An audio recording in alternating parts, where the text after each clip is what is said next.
And now we're going to add our oil. Now, oil, as far as the oil that we have here, it's a blend of regular vegetable soybean oil with a little bit of olive oil in it. You could go all olive oil. Olive oil is a very nice oil to add to your doughs. It does impart a unique flavor, but it is kind of an expensive ingredient. We choose to use a blend. We're using about 90% vegetable oil and then 10% olive oil. So again, we'll just kind of slowly add that in. We're doing it on the stir speed. And we'll allow this to stir in for just a minute, and then we'll kick it into first speed. So now we're going to turn this into first speed. And we'll mix for about 2 minutes. Again, we're looking for that oil to be incorporated into the dough. You can see by the way the dough is slipping around the mixer that there's still quite a bit of oil on the outside of the dough. And then once we get that incorporated, we will go into to second speed. This happens to be a 4-speed mixer. You can mix on just about any type of mixer at any speed.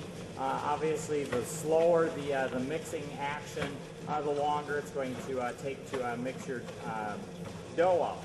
Now, on the other side of that, just because the mixer has speed 3 and 4, that doesn't necessarily mean that you have to use those speeds. Because once you do get up into higher speeds, that is a little more abusive and harder on your mixer. So if you want to avoid having the repairman come to your shop unnecessarily, probably stay in mixing your doughs in first and second speed.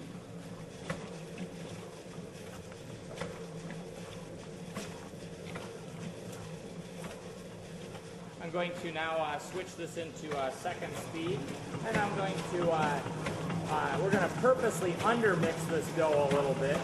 We're only going to mix the dough out for about six minutes, and then we're going to look at the dough development.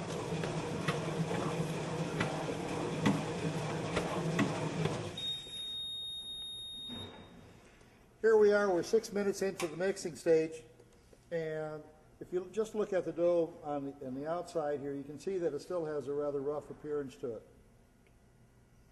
And it's still not a real smooth dough, but what we like to do just to test it, we like to bring out a piece of dough, and you can see it wants to stick to your fingers, so it's a little bit tacky. And try to get a piece about the size of a chicken egg, and round it up so it's got a bit of a skin on it. Put it between your fingers, bring your thumbs together, lock it down, and pull it apart. And you can see here where it is torn. That tearing just simply indicates that we don't have enough gluten film formation. What's going to happen is if we try to round this up on the bench, that dough is going to keep tearing, and it's just going to require excess dusting flour, and it's going to begin sticking to everything rather than forming a smooth skin. So it's important that we mix this a little bit longer.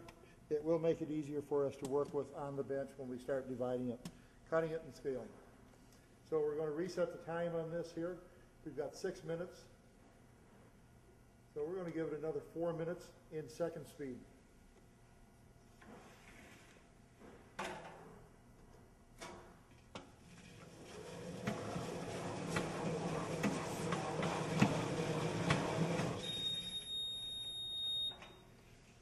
Okay, here we are back again.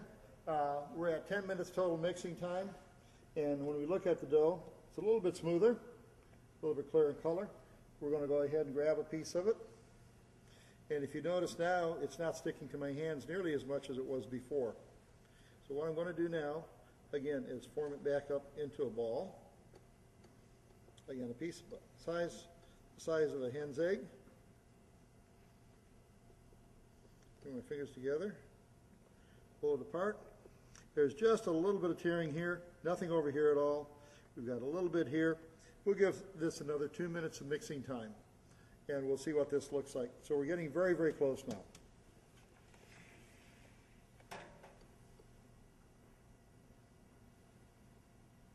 On what speed are you going with on this? This will be all on second speed, and this will be bringing us up to a total of 12 minutes.